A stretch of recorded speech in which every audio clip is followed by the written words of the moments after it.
आज Doubtnut app download करें। Doubtnut पर अपने सभी गणित, रसायन विज्ञान, भौतिक विज्ञान और जीव विज्ञान के डाउट्स का करो सफाया। बस प्रश्न की फोटो खींचो, एक ही प्रश्न को क्रॉप करो और तुरंत वीडियो सोल्यूशन पाओ। अभी डाउनलोड करें। नमस्कार दोस्तों, दिया गया प्रश्न है, एक आवेश Q के कारण दूरी r पर विद्युत क्षेत्र E है।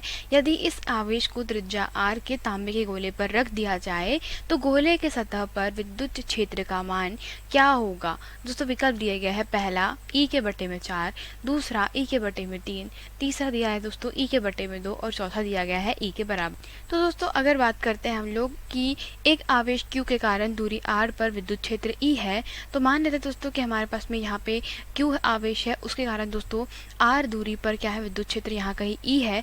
दोस्तों इस स्थिति में हम लोग कह सकते हैं कि Q आवेश के कारण अगर विद्युत क्षेत्र दोस्तों E उत्पन्न होता है, तो इस स्थिति में हम कह सकते हैं जो विद्युत क्षेत्र की तीव्रता वहाँ पर दी जाती है वो किस प्रकार से दी जाती है, E बराबर इसे 1/4 pi epsilon not into Q के बटे में कैसे दी जाएगी दोस्तों, R के वर्ग से।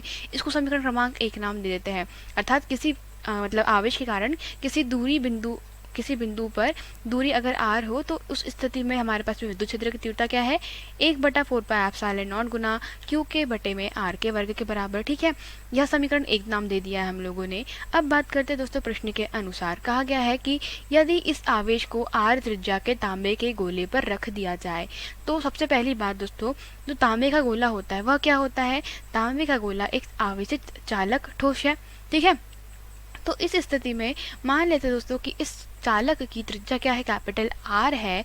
तो इस स्थिति में दोस्तों हमारे पास में हम लोग जानते हैं कि इस ठोस गोले के इस ठोस गोले पर अगर आवेश Q रखा जाएगा दोस्तों, ठीक है, तो इस पर दोस्तों गोले पर रखा गया जो आवेश है हमारा, वह उसके कारण हम लोग कह सकते हैं वो कैसा हो जाएगा, पूरे सतह पर एक समान रूप से वितरित हो जाएगा। आवेश जो है वह कैसा हो जाएगा, एक समान रूप से वितरित हो जाएगा। ठीक है, क्योंकि दोस्तों कैसा है, यह कुचालक गोला है।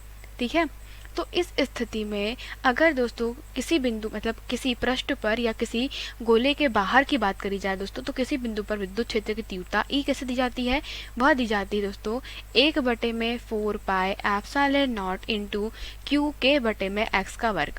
ठीक है, तो x क्या है दोस्तों, वह केंद्र से दूरी है। और दोस्तों इस स्थिति में गोले के भीतर अगर बात करी जाए विद्युत क्षेत्र की तीव्रता क्या होती है, 0, क्योंकि दोस्तों आवेशित चालक ठोस गोले के भीतर आवेश क्या होता है, 0। क्योंकि दोस्तों आप एक बॉल को देखें तो बॉल कैसी है, खोखली है, तो आप जानते हैं दोस्तों कि जो आवेश रहेगा तो वो कैसा हो जाएगा, पूरे पृष्ठ पे चला जाएगा। या फिर आप ऐसा इमेजिन करिए कि दोस्तों ठोस गोला है, तो उसपे जो आवेश जो फैलेगा, कहाँ पे फैलेगा, सिर्फ पृष्ठ पे, अंदर तो नहीं फैलेगा। ठीक है, तो यह हम लोग इसको इस प्रकार से लिख सकते हैं। अतः दूरी दोस्तों हमारे पास में x बराबर इसे क्या है, r है।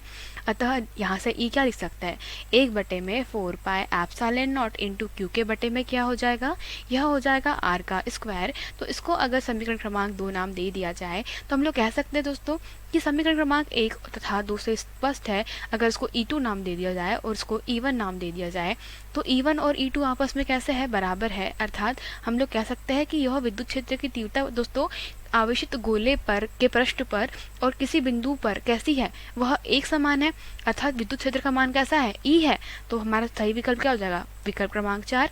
यही हमारे प्रश्न का उत्तर था। धन्यवाद। कक्षा 6 से 12वीं से लेकर नीट, IIT, JEE वो एडवांस के लेवल तक 1 करोड़ से ज्यादा छात्रों का भरोसा। आज ही डाउनलोड करें डाउटनेट ऐप या व्हाट्सएप करें अपने सारे डाउट्स 8400 400 400 पर।